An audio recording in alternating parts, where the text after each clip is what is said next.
Bonjour à tous, je suis Céline Baron, j'ai 48 ans, je suis sophrologue certifiée, psychopraticienne certifiée et coach en suppression des croyances limitantes installées sur Vichy depuis 6 ans. Auparavant, j'étais installée sur la région parisienne depuis 1999 et j'étais davantage tournée vers les techniques de communication relationnelle, les outils de gestion du stress et des émotions. Donc je travaillais davantage avec des chefs d'entreprise soucieux de communiquer une image à la fois sérieuse mais aussi positive et zen d'eux-mêmes. Voilà. À l'heure actuelle, je suis donc installée sur Vichy et je sais que la plupart de mes vidéos s'adressent surtout à mes clients, mais effectivement, je reviens ces derniers jours un petit peu sur mon site sophrologue-a-vichy.com et là, je me rends compte qu'il y a beaucoup de questions dans les commentaires que j'ai pas encore validées. Et comme je le disais hier dans ma vidéo, les questions souvent elles sont très personnelles, très précises et très longues. Donc je peux parfois répondre à une de vos questions, à un écueil, peut-être essayer de vous aider à distance sur quelque chose comme ça que vous rencontrez qui vous met en difficulté, mais bon, il ne faut pas non plus que ça fasse 60-70 lignes et que ce soit toute votre vie, quoi, depuis la naissance jusqu'à cet écueil. Donc aujourd'hui, je réponds pas à quelqu'un, mais plutôt à de multiples demandes, surtout sur toujours cette même thématique. Apparemment, en ce moment, il y a beaucoup de questions là-dessus. Et ben, c'est les gens toxiques. Alors effectivement, il faut distinguer deux choses. Il y a des gens avec qui on ne s'entend pas et qui ne sont pas forcément toxiques. Il y a des gens qui peuvent être toxiques pour moi, parce qu'ils n'ont pas le même mode de fonctionnement que moi et qui peuvent ne pas être toxiques pour d'autres. Et les autres peuvent même les trouver très sympas. Il y a des gens qui peuvent jouer tout à fait double jeu, qui sont des manipulateurs et donc qui vont, en présence de certaines personnes, justement calmer le jeu et paraître tout à fait normal et devenir très manipulateur, très manipulatrice en présence d'autres personnes. Surtout quand elles sentent que l'autre est faible, qu'il n'a pas confiance en lui, qu'il affiche une estime de soi faible, bien simplement qu'il est dans une passe difficile où il n'a pas la bonne place, quoi, où il n'est pas en train de renvoyer l'image, la plus belle version de lui-même. Et donc, ces personnes toxiques, elles vont bien entendu choisir leur cible. Hein. Attention, c'est pas tout le monde. Elles peuvent pas être vraiment consacrer leur vie à tout le monde. Elles ont une ou deux personnes dans le collimateur et souvent elles n'oublient jamais. Ça, c'est la première chose. Le second point, c'est qu'il y a des personnes qui sont pas forcément toxiques, mais qui vont vous tirer vers le bas. On peut avoir une amie très gentille, qu'on apprécie, mais cette personne-là, elle n'a aucune ambition, par exemple. Nous, on a des ambitions, elle en a aucune. Et systématiquement, elle va nous tirer vers le bas. Pourquoi tu veux faire telle formation? Tu es déjà assez formé. Pourquoi ce désir d'aller au bout du monde alors qu'on est très bien ici en province, etc. Ça peut être des gens qui sont pas du tout méchants, qui sont pas du tout toxiques, mais qui vous tirent vers le bas. Et après, il y a vraiment ces manipulateurs qui, eux, ils engagent leur vie à écraser les autres pour se grandir. Et il y en a beaucoup. Alors, pourquoi en ce moment il y en a tant? Pourquoi il y en a tellement? C'est un peu, vous savez, il faut remettre ça dans la balance. Plus vous allez lire des livres de développement personnel, plus vous allez décider de travailler sur vous-même, plus vous allez ouvrir votre conscience et plus vous allez repérer ces petits manèges. Si je reviens, je ne sais pas, 25 ans en arrière, c'est pas que j'étais trop gentille, mais j'étais incapable de déceler un manège, petit manège de quelqu'un. Pour moi, une réflexion, c'était une réflexion, je l'entendais et puis j'allais pas réfléchir davantage. Et puis, Ensuite, je me suis réinscrite, j'ai repris j'étais dans la communication relationnelle déjà, je viens de ce milieu-là. J'ai repris des études de spiritualité, j'ai énormément discuté avec les gens, j'ai compris énormément de choses, et c'est bête, mais simplement en étudiant des textes très anciens, en faisant de l'exégèse, j'ai compris un petit peu le fonctionnement de l'être humain, quoi, de l'être humain qui veut quelque chose et qui est confronté à des obstacles. Et bien oui, il va utiliser la manipulation pour certains, l'influence, etc., etc. Aujourd'hui, mon sujet, c'est pas celui-là, c'est pas repéré, parce que je pense que les gens qui me suivent, vous me le dites, vous me citez des livres, alors il y en a plein bien sûr. Moi aussi, en ce moment, je suis en train de lire plein de livres, je viens de finir La vie de Gandhi d'Atali, je lis tout le temps, je lis plein de livres. Mais ce qui est important, c'est pas lire en fait, c'est ce qu'on va en retirer. Et le moment où ça va faire tilt plus tard, parce qu'il y a aussi des gens qui se gavent de développement personnel, et puis au secours, quoi, il n'y a rien derrière. Quand vient le moment d'appliquer, il n'y a plus personne. Et ça, c'est vraiment dommage. En réalité, c'est de l'argent jeté par les fenêtres. Voilà. Donc, bien entendu, plus vous ouvrez la conscience et plus vous voyez les dysfonctionnements chez vous, mais chez les autres aussi, et en général. Puis si vous ouvrez la télé, vous voyez aussi les dysfonctionnements. Si vous ouvrez les réseaux sociaux, vous les voyez aussi. Donc plus vous allez travailler là-dessus, plus vous allez voir. Donc si ça vous fait souffrir, à un moment donné, il faut arrêter d'ouvrir la conscience. Si vous ne supportez pas tout ça, il faut se détacher. Aujourd'hui, mon sujet, c'est vraiment la coupure. Comment je coupe avec ces personnes? Je sais qu'elles sont toxiques pour moi. Comment je coupe? Et ça, c'est compliqué. Parce que dans ce système d'influence, de persuasion, de manipulation, alors tout ça, c'est très compliqué. Alors vous savez, je suis diplômée de Brentwood en négociation tout terrain. Alors donc, quand on fait de la négociation, on apprend toutes les techniques d'influence, de persuasion, de négociation. Et bien entendu, on apprend ça d'un point de vue totalement éthique. Notre but, c'est vraiment un schéma gagnant-gagnant, ou en tout cas de ne pas blesser l'autre et de ne pas l'emmener vers une situation catastrophique. C'est ce qu'on apprend en négociation. Mais il y en a qui s'en fichent totalement et ils utilisent la persuasion, la négociation, etc. avec des fins non éthiques et des buts non éthiques. Donc voilà, je suis face à cette personne et je sais qu'elle est très nuisible pour moi et je veux m'en séparer. Et là, il se passe quelque chose. J'ai envie, alors je dessine avec mes clients un grand cœur.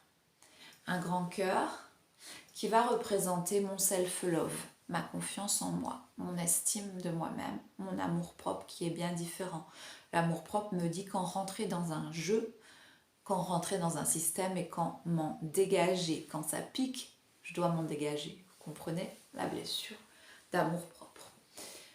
Et dans ce cœur, eh ben souvent il y a une faille en haut. C'est comme un toit, je ne sais pas, qui est en train, vous voyez un toit qui est en train de tomber. Qu'est-ce qu'on fait? On met des étais. Ou une fenêtre, je ne sais pas, le rebord d'une fenêtre qui va tomber. Ou quelque chose qui est mal soutenu, on va mettre des étais.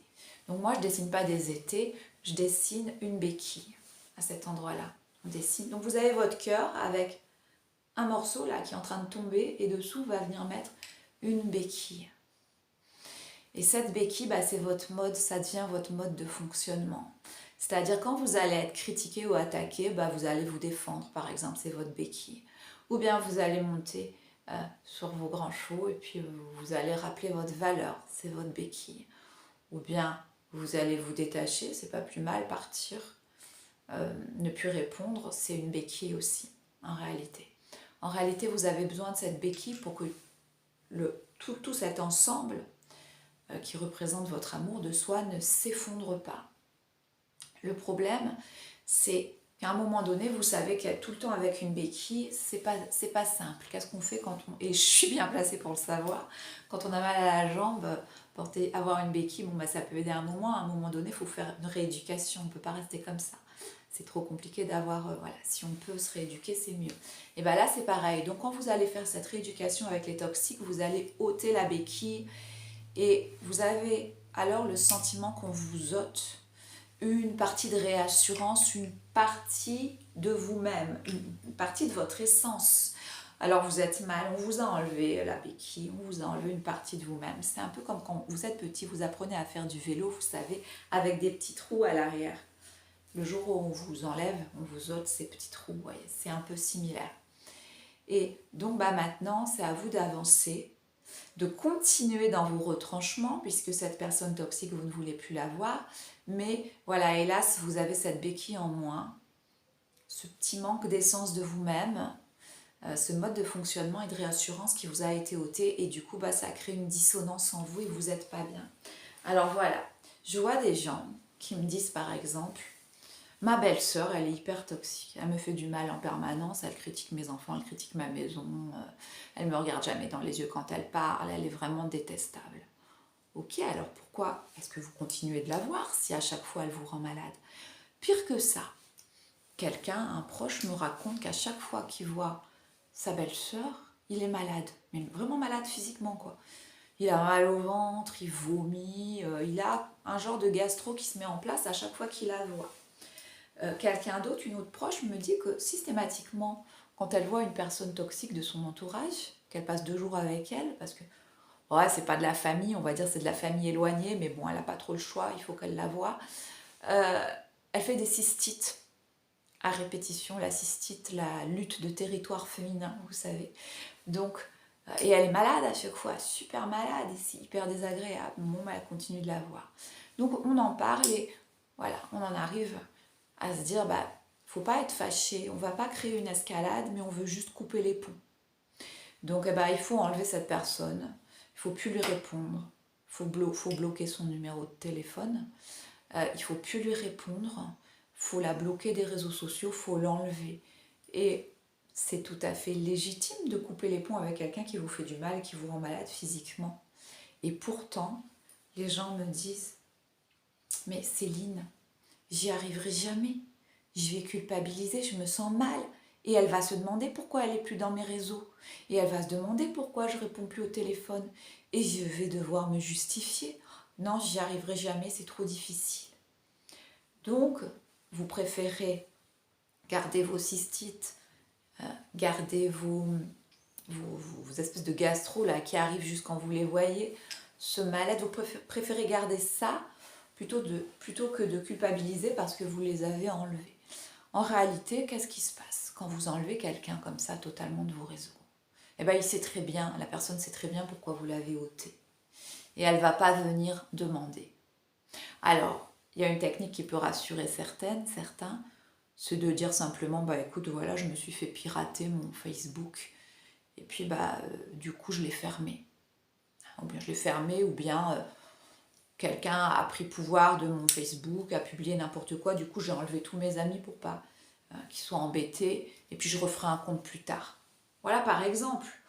Ou bien d'en arriver à, écoute, tu sais, tes commentaires pour moi ils sont pas assez positifs, et puis j'ai pas envie de les voir. Et puis tu sais, j'aime pas finalement t'avoir dans mes réseaux. Voilà, ça peut se dire aussi, hein. Moi je comprends tout à fait. Hein.